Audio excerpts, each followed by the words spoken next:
I want to thank GALEO for the amazing institute that they have created. The journey doesn't just end here, but we follow up with those leadership skills. A favorite quote of mine, and I hope that everyone can really take from this, is a boss says go, but a leader says let's go. And today, as we graduate as leaders, I encourage that you take someone by the hand and say let's go. For our community still needs a lot of work to be done. We still need more people to run for city council. We still need more people to run for mayor. And we still need more people to run for the Senate. Together, if we come and become one, we can make so many accomplishments. So know that today, as we graduate, we have made it, but there's still so much to do. And that the journey doesn't end here. So let us continue in striving in the best way that we can. And to know that together, unidos, sí podemos, y sí vamos a hacer. So thank you so much to GALEO, and thank you so much for everything that they've done and all the leadership that they have installed. Thank you. We have a very special program planned for you all this evening as we celebrate GALEO's largest graduating class to date, with 25 graduating community leaders. This class earned all sorts of prestigious awards, scholarships, lists of recognition, media attention, and major accomplishments. The GALEO Institute for Leadership is the most important thing that GALEO does.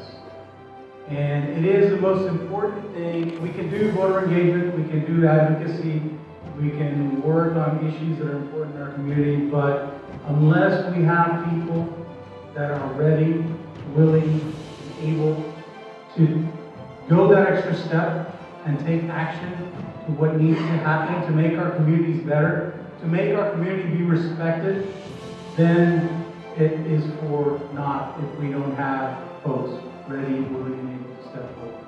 The topic of this talk today is it's never too late to lose it all. So please join me in welcoming our keynote speaker this evening, Dr. Todd Groce. When we understand our past, when we understand how the world came to be today and how it was created, and armed with that knowledge, understanding how the world was created, we can go forward and make better decisions and create a better future. And the Georgia Historical Society, which I have the honor of leading, encourages people to stand on new ground and to see the past in a different way. You can take the example of immigration.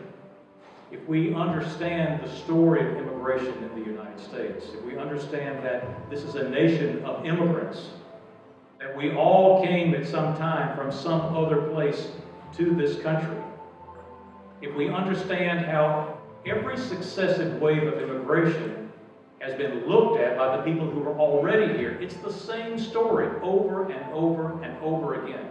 And if we can understand that what we are confronted with today is not anything new, but it is an ongoing struggle about how to define who we are as Americans, then we can look at immigration in an entirely new way.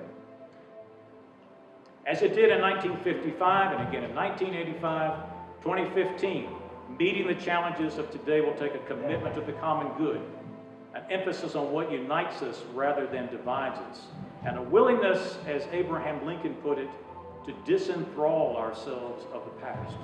It will require us to think strategically and carefully about the consequences, both intended and unintended, of the legislation we pass, realizing that the easiest solution may not be in the long-term best interests of all Georgians. The decisions we make now and in the future will be the legacy that we will leave to our children and our grandchildren. Just as we live today in the world that those who came before us created, succeeding generations will live in the world that we shape for them. What will they say 30 years hence about how we met challenges and dealt with crisis or took advantage of opportunity? Well, the next chapter in our state's history, the one that we are currently writing, will it be marked by growth or marked by decline? Can we afford to become complacent, to assume that our success is inevitable, to cede leadership to those whose priorities and vision for the future are inconsistent with of economic prosperity. Historian David Hackett Fisher has written that, quote, "The history of a free people is the history of hard choices." In other words, our destiny is in our own hands. What will be the verdict of the future on the decisions that we will make? Will we be praised or condemned for the way we handle issues involving race, sexual orientation, Confederate and segregationist era symbols, poverty, crime, infrastructure, transportation, education, immigration, and the environment?